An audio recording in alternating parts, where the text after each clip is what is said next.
నమస్తే మావ. ఎలా ఉన్నారు అందరూ? నేను మీ కెనడా కోటర్‌ని. సో, ఈరోజు మనం వీడియోలో డేటా స్ట్రక్చర్ అంటే ఏంటి? అలాగే దాని యొక్క టైప్స్ అంటే ఏంటో చూసుకుందాం. ఓకే. సో, ఆల్రెడీ ఇంతకుముందు చెప్పాను. బట్ ఈసారి కొంచెం డిఫరెంట్ ఎగ్జాంపుల్స్‌తో చెప్తాననమాట. ఓకే. మన దగ్గర ఒక బీరో ఉంది. ఓకే. ఈ బీరోలో కొన్ని ర్యాక్స్ ఉన్నాయి. Rack 1, rack 2, rack 3, rack 4. Okay. నేను ఆహ్, ఏమిచ్చానంటే ఒక నా దగ్గర కొన్ని బాల్స్ ఉన్నాయి ఇట్లా. ఓకే. ఓకే. అండ్ అలాగే నా దగ్గర ఇంకొన్ని స్క్వేర్స్ కూడా ఉన్నాయి. ఓకే. అలాగే నా దగ్గర కొన్ని ట్రయాంగిల్స్ కూడా ఉన్నాయి. అలాగే నా దగ్గర కొన్ని హెక్సాగాన్‌లు గూడా ఉన్నాయి. ఓకే. హెక్సాగాన్. సో, ఇప్పుడు ఆహ్, వీడు నా ఫ్రెండ్ అనమాట. నేను ఇవన్నీ వాడికిచ్చాను. సో, ఈ సర్కిల్‌లో ఉన్నవన్నీ గూడా ఏంటంటే, ఇవన్నీ గూడా మార్బుల్స్. ఓకే. Are pebbles. ఆహ్, ఈ ట్రయాంగిల్‌లో ఉన్నవన్నీ ఏంటంటే గోల్డ్. ఓకే. ఇవన్నీ ఏంటంటే ఆహ్, మేబీ ప్లాటినం ఏసుకోవచ్చు మనం. ఇది డైమండ్ అనుకుందాం. ఓకే. సో, ఇప్పుడు నేనేం చెప్పానంటే, ఇవన్నీ గూడా నీ దగ్గర జాగ్రత్తగా స్టోర్ చెయి. నేనన్నీ అడుగుతాను. నేను అడిగినప్పుడు నాకు ఒక్కొక్కటి తీసివ్వు అని చెప్పి అడిగాను. సరేరా! ఓకే అని చెప్పి నా ఫ్రెండ్ అన్నాడు. కానీ వాడు చాలా లేజీ ఫెలో అనమాట. సో, కష్టపడి నీట్‌గా అరేంజ్ చేద్దాం అనే కాన్సెప్ట్ వాడికుండదు.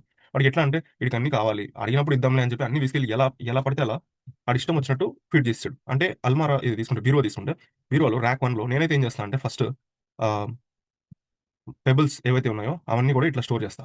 అలాగే ట్రయాంగిల్స్ అన్నీ కూడా ఇక్కడ స్టోర్ చేసుకుంటా. ఓకే. అలాగే స్క్వేర్‌లన్నీ కూడా ఇక్కడ పెట్టుకుంటా. అలాగే ఒక హెక్సాగాన్ మన దగ్గర ఉంది కాబట్టి దాన్ని తీసుకొచ్చి ఇక్కడ పెడతా. సో థట్ ఎప్పుడు ఏమి అడిగినా కూడా ఈజీగా నేను తీసి ఇవ్వచ్చు. కానీ వాడేం చేశాడంటే ఇదొచ్చేసి స్ట్రక్చర్డ్ వే అనమాట. ఓకే. కానీ వాడేం చూసాడంటే, ఇదే బీరువాని తీసుకుంటే మనం, ఇదే సేమ్ ఇందాకట్లాగానే మనకి ఒక 4 రాక్స్ ఉన్నాయి. వాడేం చేశాడంటే, అన్నీ తీసుకెళ్ళి ఇష్టం వచ్చినట్టు అట్లా కలిపేసి పడేసాడు. So, 2 marbles ఇక్కడున్నాయి. ఒక ట్రయాంగిల్ ఇక్కడ, ఒక ట్రయాంగిల్ ఇక్కడ, ఒక స్క్వేర్ ఇక్కడ, ఒక మార్బుల్ అక్కడ, ఇంకో మార్బుల్ అక్కడుంది. అండ్ ఒక హెక్సాగాన్ ఇక్కడుంది. ఓకే. ఒక స్క్వేర్ ఇక్కడుంది. ఇంకో స్క్వేర్ ఇక్కడ, ఒక స్క్వేర్ ఇక్కడ పెట్టా. ఓకే. ఇంకో స్క్వేర్ ఇక్కడుంది. సో, ఇప్పుడు సడెన్‌గా వచ్చి నేను అడిగాను. అరే! నాకు ah, like square number 29. Square number 29. Each ఐటెమ్‌కి ఒక్కొక్క నంబర్ ఉంటదనుకుందాం. ఓకే. ఇదొక 13, 12, 29, 18 ఎట్సెట్రా ఇట్లా నంబర్స్ ఉన్నాయి. నేనొచ్చి అడిగాను. అరె! నాకు స్క్వేర్ నంబర్ 29 కావాలి. తీసివ్వు అని చెప్పి అన్నాను. ఇప్పుడు వాడు గాని నా వేలో ఇట్లా అరేంజ్ చేసుండుంటే స్క్వేర్స్ ఆర్డర్స్ ఏంటి? ఇది 28 అనుకుందాం. ఇది 30 అనుకుందాం. ఓకే. సో, ఇది 28, ఇది 29, ఇది 30 కాబట్టి అన్నీ అరేంజ్డ్ పర్ఫెక్ట్ ఆర్డర్‌లో వాడు స్టోర్ చేసాడు కాబట్టి ఇట్స్ వెరీ ఈజీ అనమాట. ఇది తీసి ఇట్లా ఇదిగోరా నీకు కావాల్సిన 29 స్క్వేర్ అని చెప్పి ఇవ్వడం చాలా ఈజీ. కానీ వాడేం చేసాడు 29 తీసుకెళ్ళి ఇక్కడ పెట్టాడు. ఓకే. 28 ఏమో ఇక్కడుంది. 30 వచ్చేసి ఇక్కడుంది. ఇప్పుడు చెక్ చేసేటప్పుడు ఎవరైనా ఎక్కడి నుంచి స్టార్ట్ చేస్తారు? పైనుంచి స్టార్ట్ చేస్తారు. అంతే కదా! సో, ఈ బీరువాలో నేను ఫస్ట్ నుంచి స్టార్ట్ చేస్తున్నా. ఫస్ట్‌లో చెక్ చేశా. స్క్వేర్ నాకిక్కడ 29 దొరికింది. సో, ఐ మీన్ సారీ 28 దొరికింది ఇది. 28 ఇది. సో, 29 కూడా ఇక్కడెక్కడ ఉంటదని వెతికాను. ఎంత వెతికినా కనిపించలా. సో, మేబీ దాని కింద ఉంటదేమో అని వెతికా. లేదు. సో, లాస్ట్ ఇది చెక్ చేశా, ఇది చెక్ చేశా, ఇది చెక్ చేశా, లాస్ట్ ఇది చెక్ చేశా. అప్పుడు నాకు ఈ 3 రాక్స్ చెక్ చేసిన తర్వాత ఫైనల్‌గా 29 ఇక్కడుంది అని చెప్పి నాకు తెలిసిందనమాట. సో, దానివల్ల ఎంత టైమ్ వేస్ట్ మనకి. ఈజ్ ఇట్ అన్ ఎఫిషియంట్ వే? ఇది ఎఫిషియంట్ వేనా? కాదు గదా! మనం పద్ధతిగా ఆర్డర్ వైస్‌లో స్టోర్ చేసుకొనుండుంటే సింపుల్‌గా తీసిచ్చేసేవాడు. కానీ వాడేం చేసాడు ఇష్టం వచ్చినట్టు స్టోర్ చేయడం వల్ల వాడు 29ని బయటికి తీయడానికి ఎంత సేపు టైం పట్టింది. ఈ టైమ్ వేస్ట్ వల్ల వాడి ప్రాసెస్ ఏదైతే ఉందో, వాడు ఫాలో అయిన అప్రోచ్ ఏదైతే ఉందో దాన్ని ఇన్‌ఎఫిషియంట్ కేటగరీలోకి మనం పెట్టేయొచ్చనమాట. నాది నేను ఫాలో అయిన మెథడ్ వల్ల it's an efficient method. Okay. So, meaning ఏంటంటే ఇక్కడ డేటా స్ట్రక్చర్ అంటే కూడా సేమ్. మనం ఏదైతే ఇన్‌పుట్ డేటాని పాస్ చేస్తామో for example number equal to పైథాన్‌లో మనం ఒక వేరియబుల్ క్రియేట్ చేసాం. నంబర్ ఈక్వల్ టు 29 అలాగే ఆహ్, లిస్ట్ ఈక్వల్ టు అని చెప్పి క్రియేట్ చేసాం. ఏమని యాపిల్ అలాగే దాని ప్రైస్ వచ్చేసి 28 అలాగే దాని కలర్ వచ్చేసి రెడ్ ఎట్సెట్రా ఇన్ఫర్మేషన్ అంతా స్టోర్ చేసాం. మనం ఏదైతే స్టోర్ చేస్తున్నామో ఈ ఇన్‌పుట్ ఇన్ఫర్మేషన్ ఏదైతే ఉందో అదంతా కూడా స్ట్రక్చరైజ్డ్ వేలో మనం స్టోర్ చేస్తేనే రిట్రీవ్ చేసేటప్పుడు మనకు చాలా ఈజీగా ఉంటది. సింపుల్ డేటా స్ట్రక్చర్ అంటే అంతే. అంతకు మించి ఇంకేం లేదు. ఓకే. అలాగే చేయకపోతే ఏమవుతది అంటే చెప్పాం గదా! ఇప్పుడు చేయకపోతే ఏమైంది? ఫస్ట్ ట్రాక్ చెక్ చేశా. దొరకలేదు. సెకండ్ ట్రాక్ దొరకలా. థర్డ్ దొరకలేదు. ఫోర్త్ అంటే లాస్ట్ ట్రాక్‌లో నాకు దొరికింది. ఇప్పుడు ఇక్కడ మన దగ్గర 4 ఉన్నాయి కాబట్టి సరిపోయింది. ఇమాజిన్ మన దగ్గర ఒక 400 రాక్స్ ఉన్నాయి. ఇప్పుడు నేను ఎక్కడికెళ్లి సెర్చ్ చేసుకోవాలి? అదే ఆర్డర్ వైస్‌లో ఉంటే నేను డైరెక్ట్‌గా ఏదో ఫస్ట్‌కెళ్లి చెక్ చేసుకుంటా లేదా లాస్ట్‌కొచ్చేస్తా. సో, నా పని ఈజీగా అవుతది కదా! సో, ఇదన్నమాట కాన్సెప్ట్. డేటా స్ట్రక్చర్ అంటే అది. ఓకే. ఇప్పుడు దీంట్లో టైప్స్ అంటే ఏంటి? దీంట్లో బేసికల్లీ 2 టైప్స్ ఉన్నాయి. ఓకే. 2 టైప్స్. ఆ 2 టైప్స్ ఏంటిది? ఫస్ట్ టైప్ వచ్చేసి మనకి లీనియర్ డేటా స్ట్రక్చర్ అనమాట. లీనియర్. ఓకే. సెకండ్ వన్ వచ్చేసి నాన్ లీనియర్ డేటా స్ట్రక్చర్. అసలు లీనియర్ అంటే ఏంటి? నాన్ లీనియర్ అంటే ఏంటి? లీనియర్ అంటే ఏంటి? అందరికీ తెలిసిందే. Straight line. నాన్ లీనియర్ అంటే ఏంటి? ఏది పడితే అది ఎయొచ్చు. ఇదిగో ఇట్లా ఒక అమీబా షేప్ ఏసినా కూడా అది నాన్ లీనియర్ అవుతది. ఇట్లా సర్కిల్ ఏసినా నాన్ లీనియరే. అలా కాకుండా ఇట్లా ఏసినా కూడా నాన్ లీనియరే. ఏం ఏసుకున్నా ఇట్లా ఏం ఏసుకున్నా కూడా అది నాన్ లీనియరే అవుతది. ఓకే. లీనియర్ అంటే స్ట్రెయిట్. ఒకటే అప్రోచ్. ఇక్కడ స్టార్ట్ అవుద్ది. ఇక్కడ ఎండ్ అవుతది. ఓకే. ఇదనుకో ఇదంతా నాన్ లీనియర్ అసలు. సంబంధం ఉండదు. అట్లా ఉంటది. ఇప్పుడు లీనియర్ డేటా స్ట్రక్చర్స్‌లో మనకున్న కేటగరీస్ ఏంటి? లీనియర్ డేటా స్ట్రక్చర్స్‌లోకి మన దగ్గర ఏమొస్తాయంటే లింక్డ్ లిస్ట్ ఒకటొస్తది.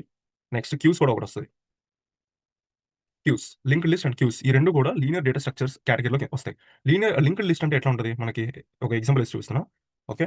ఇట్లా ఉంటదన్నమాట. సో, డైరెక్షన్ ఇట్లా ఉంటది. Okay. So, either it could be this way or the other way. But ఏదో ఒక డైరెక్షన్ మాత్రమే ఉంటది. అంటే ఇది స్టార్ట్ అయితే ఇది ఎండ్ పాయింట్. లేదా ఇక్కడ నుంచి స్టార్ట్ అయితే ఇది ఎండ్ పాయింట్. అట్లా అన్నమాట. Vice versa. Okay. For example ఇది లింక్డ్ లిస్ట్ అన్నమాట. ఫర్ ఎగ్జాంపుల్ ఇది ఏ అనుకుందాం. ఇది బి అనుకుందాం. ఇది సి అనుకుందాం. ఇది డి. సో, దీని వే చూసారా? ఎప్పుడు కూడా స్టార్ట్ ఇక్కడ అయింది. ఎండ్ అక్కడ అవుతుంది. So, it is a linear data structure. Okay. అలాగే క్యూస్ అన్నమాట. ఓకే. ఇప్పుడు క్యూస్ ఎట్లా ఉంటాయి? అంటే సేమ్ ఇదే స్ట్రక్చర్ కాకపోతే ఇట్లా ఉంటది. క్యూ తెలుసు కదా మనకి. ఎట్లా ఉంటది? ఒకళ్ళ వెనకాల ఒకళ్ళు ఎళ్లి నుంచుంటాం మనం మూవీ టికెట్స్ కొనడానికి. సో, ఇక్కడ కూడా అంతే సేమ్. ఏ, బి, సి, డి, ఈ, ఎఫ్. సో, ఇది కూడా లీనియర్ డేటా స్ట్రక్చరే. ఇది కూడా చూసుకుంటే మనకి లీనియర్ డేటా స్ట్రక్చర్. ఓకేనా? అది. మన దగ్గర ఇంకొక డేటా స్ట్రక్చర్ కూడా ఉంది. అదే స్టాక్ అన్నమాట. ఇది కూడా లీనియర్ కిందకే వస్తది. ఓకే. ఇది కూడా లీనియర్. ఎందుకని ఇది లీనియర్ అంటే దీంట్లో కూడా డేటాని స్టోర్ చేసేటప్పుడు గాని, లేదా ఆ డేటాని రిట్రీవ్ చేసేటప్పుడు గాని లీనియర్ ఫార్మ్‌లోనే జరుగుతది. ఓకే. సో, స్టాక్ అంటే ఏంటి? అంటే ప్లెయిన్ ఇంగ్లీష్ టర్మ్స్‌లో స్టాక్ అంటే ఏంటి? ఒక కుప్ప అన్నమాట. కుప్ప అంటే ఏంటి? తీసుకెళ్ళి ఒక కుప్పలో పోసాడు అని చెప్పి అంటారు. అంటే ఏంటి? అంతా తీసుకెళ్ళి ఒక చోట స్టెప్ బై స్టెప్ ఒక్కొక్కటి ఫార్మ్ చేయడం అన్నమాట. అంటే ఫర్ ఎగ్జాంపుల్ చెప్తాను. మన దగ్గర ఒక రెక్టాంగిల్ ఉంది బాక్స్. ఓకే. స్వీట్ బాక్స్ అనుకుందాం. ఇప్పుడు షాప్స్‌లోకెళ్తే మీరు ఎప్పుడైనా చూసుంటారు. లైక్ పావు కేజీ స్వీట్ బాక్సులుంటాయి. హాఫ్ కేజీ ఉంటాయి. అలాగే 1 కేజీ కూడా ఉంటాయి. సో, పావు కేజీవన్నీ కూడా ఒక చోట పెట్టుంటాయి. హాఫ్ కేజీవన్నీ ఒక చోట ఉంటాయి. 1 కేజీవన్నీ ఒక చోట ఉంటాయి. ఇమాజిన్ ఇది 1 కేజీ అనుకుందాం. ఈ 1 కేజీ స్వీట్ బాక్సులన్నీ షాపోడు ఏం చేస్తాడంటే ఒకదాని పైన ఒకటి పెడతాడు. ఇట్లా. ఓకే. ఓకే. నేనే. ఇప్పుడు నేను ఆ షాప్‌లో పనిచేసే ఒక వర్కర్ అనుకుందాం. ఓకే. దీంట్లో ఫస్ట్ బాక్స్ నేను ఇక్కడ పెట్టా. ఇది సెకండ్ బాక్స్. ఇది 3. ఇది నాలుగో box. Sixth box. Okay. First పెట్టిందేమో ఇది. కానీ ఇప్పుడు నేను బయటికి తీయాలంటే అంటే కస్టమరొచ్చారు. ఒక 1 కేజీ ఒక లడ్డూ ఇవ్వండి అని చెప్పి అన్నారు.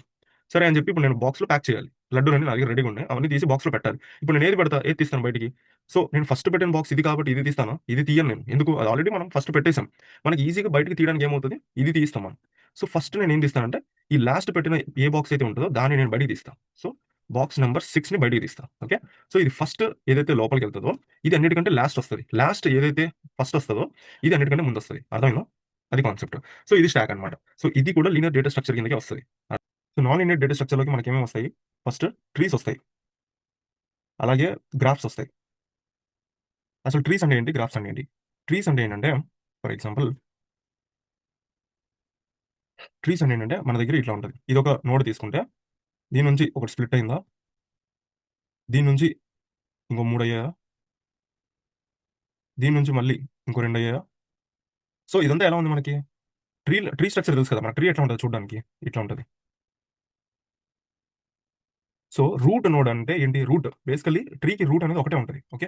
ఇక్కడి నుంచి దాని బ్రాంచెస్ అనేవి ఒక బ్రాంచ్ ఇటువైపు ఉంటది. ఇంకో బ్రాంచ్ ఇటువైపు. ఇంకో బ్రాంచ్ ఇటువైపు. ఇవన్నీ ఆకులు. ఎట్లాగైతే ఉంటాయో అట్లాగే మనకి ట్రీ డేటా స్ట్రక్చర్ అనేది ఇదన్నమాట. సో, ఇదేంటిది? ఇది లీనియర్‌గా ఉందా? లేదు. ఎందుకు?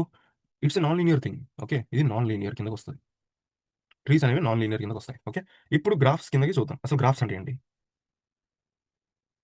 గ్రాఫ్స్ అంటే ఏంటంటే సేమ్ ఇట్లాగే నోడ్స్ ఉంటాయి. ఓకే. సో, ఇది, ఇది అండ్ దిస్. సో, గ్రాఫ్స్ అనేవి ఇలా ఉంటాయన్నమాట. సో, ఇది కూడా నాన్ లీనియరే. ఎందుకంటే ఒక డైరెక్షన్‌లో వెళ్ళదు ఫ్లో అనేది. సో, ఇది కూడా నాన్ లీనియర్ కిందకే వస్తది. సో, అర్థమైంది గదా! మనకి టోటల్స్ ఇదన్నమాట కాన్సెప్ట్. అర్థమైంది గదా! ఒకవేళ వీడియో నచ్చితే ఖచ్చితంగా లైక్ చేయండి. అండ్ డేటా స్ట్రక్చర్స్ ఎవరైతే పైథాన్‌లో నేర్చుకుందాం అని చెప్పి అనుకున్నారో వాళ్ళందరికీ ఈ వీడియోని షేర్ చేయండి. ఓకే. మీ ఫ్రెండ్స్ ఎవరైనా ఉంటే వాళ్ళకి షేర్ చేయండి. ఏదైనా డౌట్స్ ఉన్నా, ఏమున్నా గాని కామెంట్ చేయడం మాత్రం అస్సలు మర్చిపోవద్దు. ఓకే. అండ్ అలాగే కొత్తగా చూస్తున్నోళ్ళైతే సబ్స్క్రైబ్ చేసి పక్కనున్న గంట సింబల్‌ని ప్రెస్ చేయండి. ఓకే. నమస్తే.